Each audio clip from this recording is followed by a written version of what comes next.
100 years ago, a watch factory filled with young women held a very deadly glowing risk. Welcome to ReachMD. I'm your host, Dr. John Russell. Today we're joined by Kate Moore, author of The Radium Girls, the dark story of America's shining women. Kate, welcome to the program. Thank you so much. So how did you become interested in this topic? I first became interested in the story of the Radium Girls when I directed a play about them in London. Because I knew the play was based on a true story and was about real women, I felt this huge responsibility to do justice to their story. So I conducted lots of background research before I staged the play because I wanted to be true to the women. And I realised through that research that there was no book that was about them. There were books about their legal legacy and there were books about what they contributed to science. But there was no book that was about these incredibly strong individual women and their personal stories. And I felt they deserved a book that told that story and that celebrated them. And so that's how my book came to be, because I wanted to champion the Radium Girls and tell their personal stories to the world. So what did we know about radium in 1917? Well, radium had a very different reputation than it does today. So in 1917, people thought that radium was a wonder element. It had only recently been discovered in 1898, and people were very quick, companies were very quick to exploit this new glowing radioactive element. And there were actually, as hard as it is to believe today, there were a whole plethora of radium industries. And by that I mean there was a medicinal industry that you could place vaccines and tablets in drugstores to treat anything from hay fever to impotence.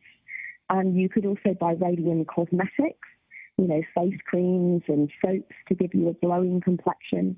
And it was even put in things like chocolate as well. People thought that radium was not only safe, but actually beneficial to health. So people actually drank radium water as a health tonic, and the recommended dose was 5 to 7 glasses a day. So what were they doing in the Radium Luminous Materials Corporation in Newark, New Jersey? So the Radium Girls were dial painters, which means they were painting watches and clocks and aeronautical dials during the First World War to make them glow in the dark, because radium has a luminous quality. And the technique that the Radium Girls were taught to paint these dials was one called lip pointing, because the handiwork was very delicate and they needed a very fine point on their paintbrushes. And so lip pointing means that they put their paintbrushes laden with radioactive paint between their lips to make a fine point. And in so doing, they were swallowing the radium. So you keep referring to them as girls. Were they indeed girls? They were. Most of the dial painters were teenagers, so 14, 15, 16 years of age. But actually the records show that some of them were as young as 11. And they weren't the least bit nervous working around this radioactive material? Well, yes and no. No, because of this reputation that radium had at that time. It was actually the most valuable substance on Earth, so it sold for $120,000 for a single gram, which is the equivalent in today's money of $2.2 million for a single gram. So the girls thought they were lucky to work with this, this incredible element that had such a reputation, and it was so expensive because the girls who came from poor working class families generally couldn't afford the radium cosmetics and things like that the rich and famous were buying.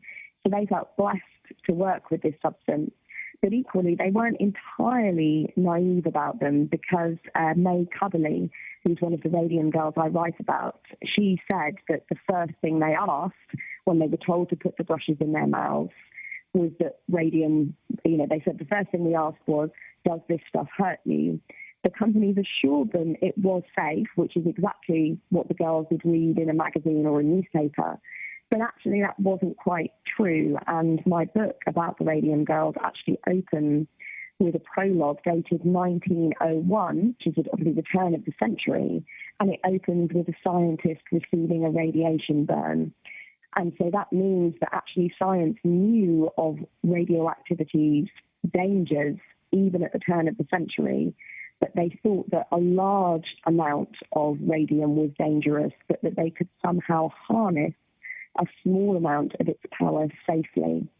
But it's important to say that the reason they thought that, which was the sort of results they were finding in their research and their tests, it's important to say that that research was funded solely by the radium firms who were exploiting it.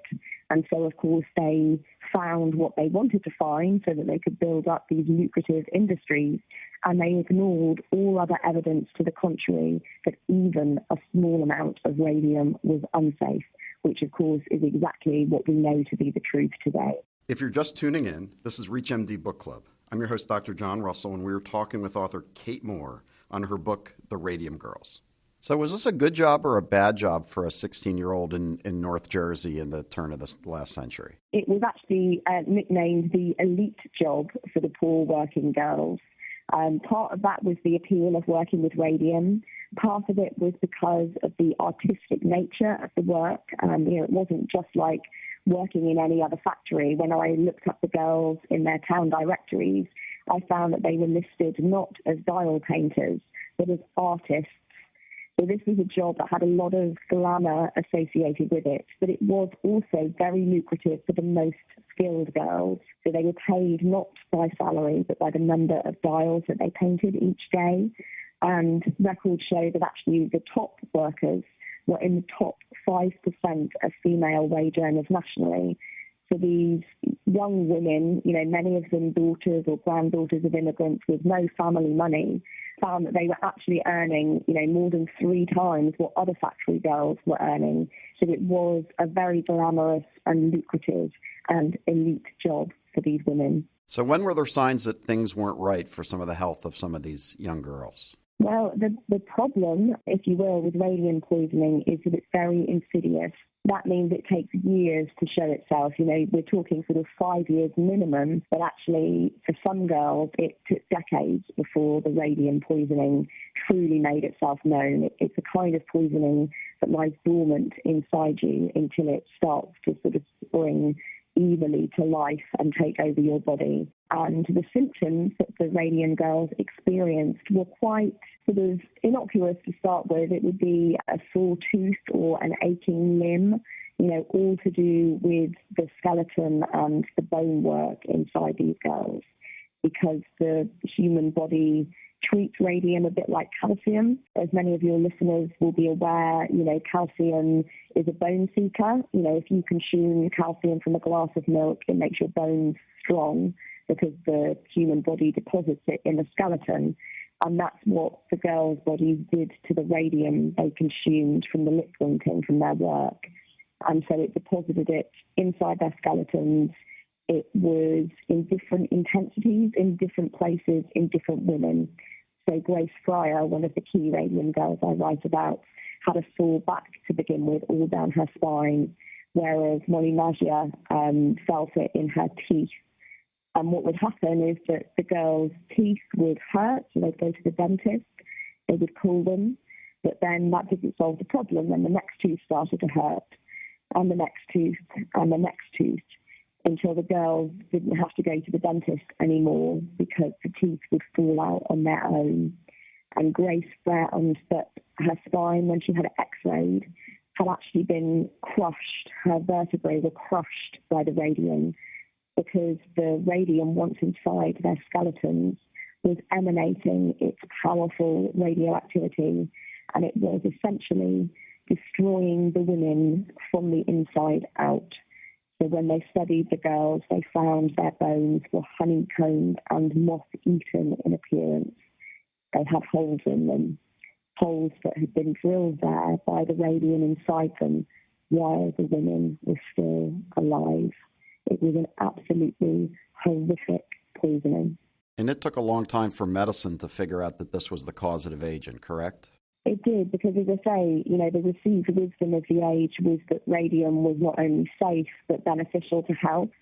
So many of the doctors, who commented on the topic kind of said, oh, well, these young women work with radium and radium's the wonder element, so it can't possibly be that is hurting them. And of course, because radium was so lucrative and, people were making a lot of money out of the medicinal use of radium as well, and wanted to believe that they had found a substance that, could perhaps miraculously lead to human immortality. And I'm not exaggerating there. That is what they thought that radium might be, that it would be the answer to, truly long human lives for all. The doctors didn't want to know.